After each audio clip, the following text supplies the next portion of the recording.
दोस्तों, प्रदेश में आगामी महीने होने जा रहे उपचुनाव के मद्देनजर हमने आपके साथ कल से विभिन्न विधानसभा सीटों का राजनीतिक विश्लेषण शुरू किया है। इसी क्रम में इस एपिसोड में मैं आपसे ग्वालियर जिले की आरक्षित डबरा विधानसभा सीट की चर्चा करूंगा। यहां से भाजपा की उम्मीदवार सिंधिया समर्थक शिवराज सरकार में महिला एवं बाल विकास मंत्री इमरती देवी हैं, जिनका सामना पूर्व भाजपा नेता इनके पारिवारिक रिश्तेदार समधी सुरेश राजे करेंगे।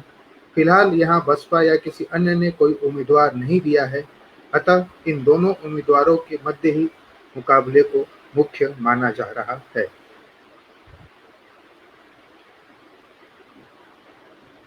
इस सीट के बैकग्राउंड को समझने के लिए हमें इस सीट के संक्षिप्त राजनीतिक इतिहास के बारे में जानना होगा।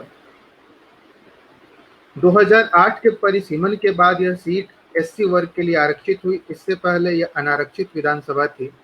1977 के बाद इस सीट पर हुए 10 मुख्य विधानसभा चुनावों में यहां से 5 बार भाजपा तथा जनता पार्टी के विधायक चुने गए, लेकिन ये सभी विधायक सीट के आरक्षित होने के पहले चुने गए।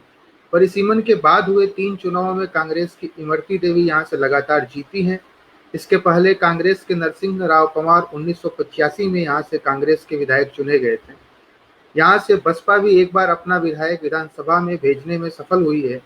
1993 में जवाहर सिंह रावत यहां से बसपा के विधायक चुने गए थे।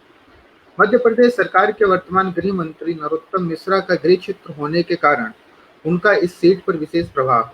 उन्होंने यहाँ 4 बार चुनाव लड़ा है तथा 3 बार विधायक रहे। इस सीट पर भाजपा लगभग 1 दशक से मिश्रा की छाया में चुनाव लड़ती आई है।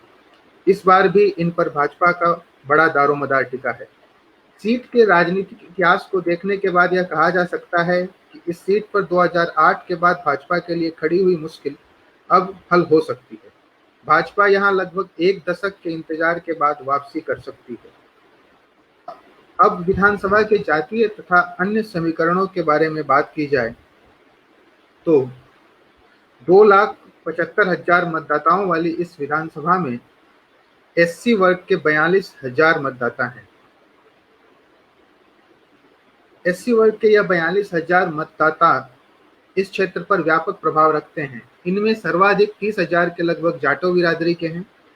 विधानसभा का दूसरा सबसे बड़ा मतदाता समूह सामान्य वर्ग का है, जिसके करीब 42 से 45,000 मतदाता हैं, जिनमें 8,000 राजपूत, 22,000 ब्राह्मण तथा 12,000 मतदाता बनिया बिरादरी से हैं। इसके अतिरिक्त ओबीसी वर्ग के कुल 75,000 मतदाताओं में कुशवाहा बिरादरी के 15,000, बघेल बिरादरी के 14,000, कोरी बिरादरी के 11,000, सिंधी बिरादरी के 6,000, सिख समुदाय के 6,000 तथा मुस्लिम समुदाय के 17,000 मत निर्णायक हैं।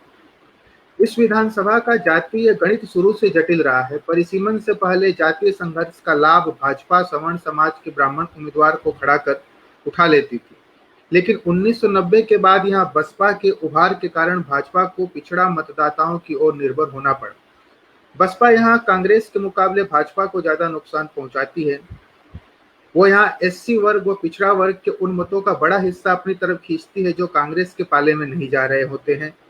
यही कारण रहा है कि 2008 के बाद इस सीट पर भाजपा कांग्रेस के दलित पिछड़ा मतों के गठजोड़ का मुकाबला अपने पारंपरिक वोटों से नहीं कर पाई और तीनों बार भाजपा के उम्मीदवार को इमरती देवी के सामने बड़े अंतर से हार का सामना करना पड़ा। भाजपा के उम्मीदवार को औसतन 25% मत मिले, जो कि विधानसभा में इसके कोर मतदाता माने जाने वाले जातीय समूह की संख्या के लगभग बराबर ही है। हालांकि अब यहाँ स्थितियां थोड़ी बदली हुई हैं। इमरती देवी के भाजपा में आने के बाद क्षेत्र के जातीय संतुलन में भी बड़ा बदलाव देखने को मिल सकता है। आइए अब जानते हैं कि विधानसभा की वर्तमान राजनीतिक स्थिति क्या कहती है। विधानसभा की वर्तमान राजनीतिक स्थिति बदली हुई है। यह स्थिति भाजपा के लिए अनुकूल व कांग्रेस के लिए प्रतिकूल कही जा सकती है। इस विधानसभा में कांग्रेस के जीतने में इमरती देवी की पारिवारिक और सामाजिक पृष्ठभूमि के साथ सिंधिया का योगदान हमेशा महत्वपूर्ण था। यही कारण रहा है कि 2008 में इमरती देवी ने रोचक चुनाव में बसपा के हरगोविंद जौहरी, भाजपा के कमलापत राय, लोजपा के फूल सिंह बरैया जैसे दिग्गजों को हराया था। 2013 में इमरती देवी ने भाजपा के तत्कालीन व कांग्रेस के वर्तमान उम्मीदवार सुरेश राजे को 26.5% मतों के बड़े अंतर से हराया था तथा 2018 के विधानसभा चुनाव में भाजपा के कप्तान सिंह शेषारी को 39.1% मतों के अंतर से हराया था। हालांकि पिछले चुनाव में इन्होंने सुरेश राजे को कांग्रेस में शामिल करवाया था, जिसकी वजह से राजे के समर्थकों के मत भी इन्हें मिले। वह किसान कर्ज माफी के नारे का भी विधानसभा में काफी शोर था, लेकिन इनके बावजूद भी इमरती देवी के प्रभाव को कम नहीं आंका जा सकता। वर्तमान स्थिति में इमरती देवी के पास अपने समर्थकों के साथ विधानसभा के कई पूर्व कांग्रेस नेताओं का भी समर्थन है। पूर्व कांग्रेस जिला अध्यक्ष मोहन सिंह राठौर तो इमरती देवी के साथ क्षेत्र में प्रचार करते हुए भी देखे जा रहे हैं। स्थानीय पत्रकारों तथा अन्यों से बात करने के बाद एक अनुमान के अनुसार यह कहा जा सकता है कि इमरती देवी के जाने के बाद क्षेत्र के लगभग 40% प्रभावशाली कांग्रेसी भाजपा के खेमे में आ बैठे हैं। इससे इमरती देवी की मजबूती का अंदाजा लगाया जा सकता है। कांग्रेस यहां पूर्व मंत्री डॉक्टर गोविंद सिंह व भीतरवार विधायक लाखन सिंह के भरोसे है। ये दोनों क्षेत्र में लगातार मेहनत भी कर रहे हैं, लेकिन इमरती व सिंधिया फैक्टर के कारण हुए नुकसान की भरपाई इतनी जल्दी होती नहीं दिख रही। यहाँ कांग्रेस दल बदल को लेकर भी चुनावी शोर नहीं कर सकती, क्योंकि उनका उम्मीदवार भी दशकों तक भाजपा से राजनीति करने के बाद अब कांग्रेस में गया है। इमरती देवी को लेकर यहाँ थोड़ी नाराजगी भी क्षेत्र की जनता के मध्य देखी जा सकती है, लेकिन यह आम मतदाता के मन में उस रूप में नहीं है कि कोई बड़ा प्रभाव डाल सके। हालांकि सुरेश राजे के स्वयं के पारिवारिक, क्षेत्रीय व सामाजिक समर्थकों के साथ स्थानीय कांग्रेस का बल उन्हें थोड़ा मजबूत जरूर बनाता है, लेकिन उनके जीतने के लिए यह काफी नहीं है। यह कहा जा सकता है कि वो इमरती देवी के सामने कड़ा मुकाबला जरूर खड़ा कर सकते हैं। यहाँ की जीत की चाबी इस समय बसपा के हाथों में दिख रही है। बसपा भी शायद इस बात की गंभीरता को समझ रही है, शायद इसीलिए यहाँ से उम्मीदवार की घोषणा करने में विलंब कर रही है। अगर बसपा ने यहाँ टिकट नहीं मिलने से नाराज बताई जा रही कांग्रेस की सत्य प्रकाशी परसेड़िया, जो बसपा से 2013 में चुनाव लड़ चुकी हैं, या किसी अन्य को मजबूत सामाजिक पारिवारिक छवि वाले व्यक्ति को अपना उम्मीदवार घोषित कर दिया, तो चुनाव रोचक हो सकते हैं। बसपा अगर यहाँ कमजोर उम्मीदवार देती है तो इमरती देवी को चुनाव जीतने में आसानी होगी। इस सीट पर राज्यसभा सांसद ज्योतिरादित्य सिंधिया के साथ मध्य प्रदेश शासन के गृह मंत्री नरोत्तम मिश्रा की प्रतिष्ठा भी दांव पर लगी हुई है। भाजपा के पक्ष में यहाँ सामान्य व पिछड़ा वर्ग के मतदाताओं को साथ लेने की जिम्मेदारी यहाँ मिश्रा की ही है। इस सीट पर 3 बार विधायक रहने के कारण प्रत्येक गांव व बूथ के कार्यकर्ता से मिश्रा का परिचय है, जिसकी वजह से उनकी भूमिका यहाँ बढ़ जाती है। कांग्रेस के उम्मीदवार सुरेश राजे सार्वजनिक रूप से नरोत्तम मिश्रा को अपना राजनीतिक गुरु कहते हैं। ऐसे में अगर उनका चेला विरोधी पार्टी से जीत कर विधायक बन जाए तो उनकी राजनीतिक प्रतिष्ठा पर आघात होना स्वाभाविक है। विधानसभा की वर्तमान राजनीतिक स्थिति को समझने के बाद अब हम क्षेत्र के कुछ प्रमुख राजनीतिक मुद्दों की चर्चा करते हैं। इस सीट के बहुसंख्यक पिछड़ा व अनुसूचित जाति वर्ग के मतदाताओं का प्रमुख व्यवसाय किसानी है।